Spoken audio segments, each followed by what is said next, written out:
তাহলে আমরা 2 মিনিটের সামারি করি, 2 মিনিট বা 4 মিনিট লাগবে আর কি। হ্যাঁ,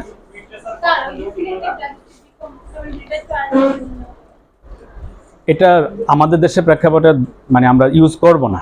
এটা হলো যেখানে অ্যান্টিবায়োটিক রেজিস্ট্যান্স কম, তাহলে এটাকে অনেকটা প্রোফাইলেক্সিস, যে তার জিআইটিটা ডিকন্টামিনেশন করবে, যে জিআইটির মধ্যে যে অর্গানিজম থাকে সেগুলোকে আমরা মানে স্টেরাইল করে ফেলবো। কিন্তু এই অ্যান্টিবায়োটিক দিয়ে দিতে গেলে কী হবে, রেজিস্ট্যান্স হতে পারে। যে অনেক সময় ধরো নর্মাল ফ্লোরে আছে, আমি অ্যান্টিবায়োটিক দিলাম, এগুলো সেই নর্মাল ফ্লোরাগুলি কী হতে পারে, ভিরুলেন্ট হয়ে যেতে পারে। এটা হলো যেখানে মানে অ্যান্টিবায়োটিক রেজিস্ট্যান্স কম, ওইসব এরিয়ার জন্য বলছে। এবং এটা স্ট্রং রেকমেন্ডেশন না, কন্ডিশনাল, দিতে পারো। ঠিক আছে, তাহলে আমরা একটু সামারি করি। স্ক্রিনিং বা আর্লি ম্যানেজমেন্টের অংশ, যে একটা পেশেন্টের সেপসিস যখন আসবে, আমরা সেপসিস জিনিসটাকে খুব বেশি গুরুত্ব দিতে হবে। সেপসিস কোড হিসাবে আইডেন্টিফাই করতে হবে, সেপসিস কোড বা সেপসিস বান্ডল। ঠিক আছে, এবং সেপসিস ডায়াগনোসিসের জন্য আমাদের একটা স্ক্রিনিং টুল ইউজ করতে পারি। সেটা হলো কি, মাল্টি প্যারামিটার হবে। মানে যেগুলো মাল্টি প্যারামিটার, যেমন অলরেডি নিউজ বা মিউজ কিন্তু এস্টাবলিশড। ইউকে বেসড কান্ট্রিগুলোতে নিউজ বা মিউজ কে করে, নার্সিং স্টাফরা করে, ইমার্জেন্সি স্টাফরা করে। তারাই বলে দেয়, কালার কোডেড করে দেয়, সবুজ, লাল, হলুদ, কোন কোডের মধ্যে সে পড়ে যাবে। হ্যাঁ, তাহলে সেপসিস ডায়াগনোসিস করতে গেলে আমাদেরকে সিঙ্গেল প্যারামিটার উপর নির্ভর করলে হবে না, বা অল্প প্যারামিটার উপর নির্ভর করলে হবে না। মানে এটা একটু ব্রড রেঞ্জে বিভিন্ন প্যারামিটার উপর নির্ভর করতে হবে। হ্যাঁ, এবং যখনই আমরা সেপসিস চিন্তা করব, আমরা তখন চিন্তা করবো এটা কি পসিবল, প্রবাবল না ডেফিনিট। তাহলে ওই অনুযায়ী আমাদের ম্যানেজমেন্টের মানে গুরুত্ব বাড়বে। ঠিক আছে, যদি ডেফিনিট হয় সেটা তো আমরা ইনভেস্টিগেশন লাগে। যদি পসিবল বা প্রবেবল হয়, তাহলে তো আমরা অ্যান্টিবায়োটিক শুরু করে দেব 1 আওয়ারের মধ্যে। যদি পসিবল হয় এবং পেশেন্ট শকে, তখনও শুরু করব। যদি শকে না থাকে, তাহলে আমরা 3 ঘন্টা সময় পাবো অ্যাসেস করার জন্য। তারপরে এর মধ্যে পেশেন্টের ফ্লুইড স্টার্ট করা লাগতে পারে। পেশেন্ট যদি শকে থাকে, যদি আমরা ফ্লুইড দিই, কোনটা দিব, ব্যালেন্স ক্রিস্টালের, নর্মাল স্যালাইন না। ঠিক আছে, বা কলয়েড না, কি এটা প্লাজমাসল না। যদি দেয় তাহলে হার্টম্যান সলিউশন। ঠিক আছে, তাহলে আমরা ফ্লুইড দিলে 30 ml করে দিতে পারি, কিন্তু এর মধ্যে ইন্ডিভিজুয়ালাইজ চিন্তা করতে হবে যে পেশেন্টের আবার ফ্লুইড ওভারলোড হয়ে যাচ্ছে কিনা। সিকেডি, সিএলডি, হার্ট ফেলিওর পেশেন্টের আমরা বেশি ফ্লুইড দিব না। আচ্ছা, তারপরে যদি ফ্লুইডও হচ্ছে না, এখন পেশেন্টের আইনোট্রোস বা বেসোপ্রসর লাগবে, তাহলে বেসোপ্রসর আমাদের প্রথমেই থাকবে। হ্যাঁ, এখন এইখানে আরেকটা ইয়া ছিল যে আমি বলি নাই মনে হচ্ছে, এটা যে আমরা অনেক সময় সেন্ট্রাল লাইনের জন্য বসে থাকি। পেশেন্ট শকে, সেন্ট্রাল লাইন না, আমি পেরিফেরাল লাইন দিয়ে শুরু করবো, নরএড্রিনাল পেরিফেরাল লাইন দিয়ে শুরু করবো, কারণ এখানে টাইম মানে পেশেন্টের লাইফ। ঠিক আছে, তাহলে আমরা বেসোপ্রেসর পেরিফেরাল লাইন দিয়ে শুরু করব, এবং সেই বেসোপ্রেসরের পরেও যদি লাগে, প্রথম ধাপ ফ্লুইড দিলাম, বেসোপ্রেসর দিলাম, যদি বেসোপ্রেসর লাগে আমরা সেকেন্ড বেসোপ্রেসর নরএডের পরে বেসোপ্রেসিন দিতে পারি। যদি কার্ডিয়াক ডিসফাংশন থাকে, এর মধ্যে আমরা ডোবুটামিন দিতে পারি, অথবা দুইটাই লাগতেছে আমরা এর মধ্যে অ্যাড্রিনালিনও রাখতে পারি। ঠিক আছে, ইনফেকশনের ব্যাপারে আমরা বললাম যে অ্যান্টিবায়োটিক শুরু করব 1 ঘন্টার মধ্যে। এর মধ্যে পেশেন্টের অবশ্যই কি ব্লাড কালচার এবং ল্যাকটেট পাঠিয়ে দিতে হবে অ্যান্টিবায়োটিক শুরু করার আগেই।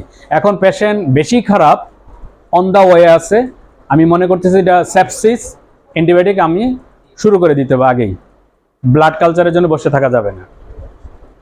তারপরে আমি যখন অ্যান্টিবায়োটিক শুরু করলাম, ব্রড স্পেকট্রাম দেবো, কিন্তু এখানে আমাকে ইয়া করতে হবে যে অ্যানোরবিক কাভারেজ না দিলে হবে, অ্যান্টিফাঙ্গাল না দিলে হবে। ঠিক আছে, এর মধ্যে কিছু কিছু অ্যান্টিবায়োটিক আছে যেগুলো বাই ডিফল্ট অ্যানোরবিক কাভারেজ দেয়, পাইপারসিলিন, টাজোবেক্টাম, মেরোপেনাম, এই গ্রুপ, কার্বাপেনাম গ্রুপগুলো। ঠিক আছে, যখন আমরা অ্যান্টিবায়োটিক দিলাম, হ্যাঁ, এর মধ্যে আর কিছু কথাবার্তা আসবে, আমাদের চিন্তা করতে হবে যে এটা কি পসিবল সেপসিস কিনা, যেখানে নন ইনফেকশাস কজ কিনা, যেটা আমি সেপসিস মনে করেছিলাম বাট আসলে সেপসিস না। যদি এরকম হয়, তাহলে আমি অ্যান্টিবায়োটিক ডিসকন্টিনিউ করব। আর অ্যান্টিবায়োটিক যদি শুরু করি, আমাদেরকে অবশ্যই ফলো আপ করতে হবে, এবং কি ডিএসকেলেশনের চিন্তা করতে হবে। ডিএসকেলেশন আমরা কীভাবে করি, একটা হলো ক্লিনিক্যাল প্যারামিটার দেখবো, আর প্রোক্যালসাটিনিন, দুইটা আমাকে হেল্প করবে। যত শর্টার ডিউরেশন পসিবল, মানে তত অল্প সময় আমরা অ্যান্টিবায়োটিক রাখবো। তারপরে হিমোডাইনামিক্স, অ্যান্টিবায়োটিকের সাথে হিমোডাইনামিক্স, আমরা ব্লাড প্রেশার মনিটরিংয়ের জন্য নন ইনভেসিভকে বেশি প্রায়োরিটি দেবো। ঠিক আছে, এবং কখনো কখনো ইনভেসিভ লাগতে পারে, যদি আমার ফ্যাসিলিটি থাকে তাহলে ইনভেসিভ করবো, কিন্তু এর মানে এই না যে আমি করবো না, নন ইনভেসিভগুলি করা শুরু করব। ঠিক আছে, যদি করা লাগে আমাদের কি ডাইনামিক প্যারামিটার যেগুলো, এর মধ্যে প্যাসিভ লেগ রাইজিং, সেটা আমাকে অনেক কিছু হেল্প করতে পারবে। আচ্ছা, তারপরে কিছু কিছু অ্যাডজাংটিভ ম্যানেজমেন্ট লাগতে পারে, কীরকম, ওই যে রেসপিরেটরি বলে, হ্যাঁ অ্যাডজাংটিভ, এর মধ্যে হাইড্রোকোর্টিসন এবং পিপিআই। আর কি কি দেওয়া দরকার নেই বা দিব না, প্যারাসিটামল, ভিটামিন সি,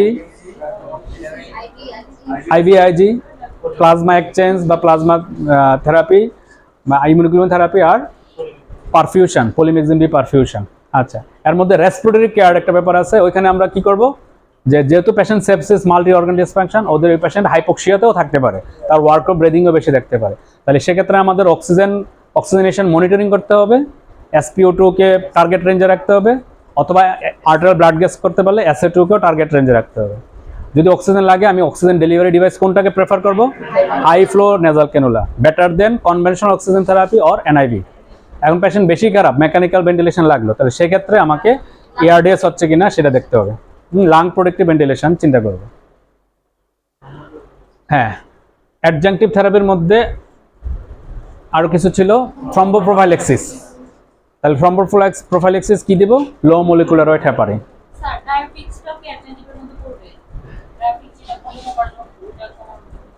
সেটা হলো মানে পরে পড়বে অ্যাডজাংটিভ থেরাপির মধ্যে।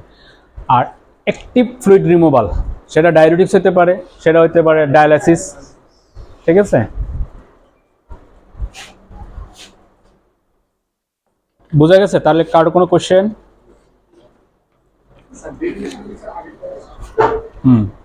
ডেফিনেশন আগেরটাই।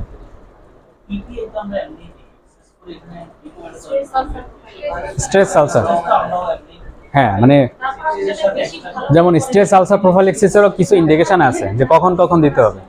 সেপসিস একটা, পেশেন্ট শকে থাকলে একটা, পেশেন্ট যদি মেকানিক্যাল ভেন্টিলেটরে মোর দেন 48 আওয়ার্স থাকে এটা একটা, পেশেন্ট বার্নে থাকলে, ট্রমাটিক ব্রেন ইঞ্জুরি থাকলে, এইসব ক্ষেত্রে স্ট্রেস আলসার বেশি হয়, তাহলে ওইসব ক্ষেত্রে গুরুত্ব।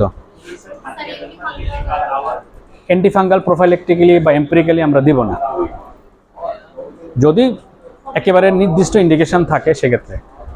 ঠিক আছে, অমল অফ করে দিতে পারো।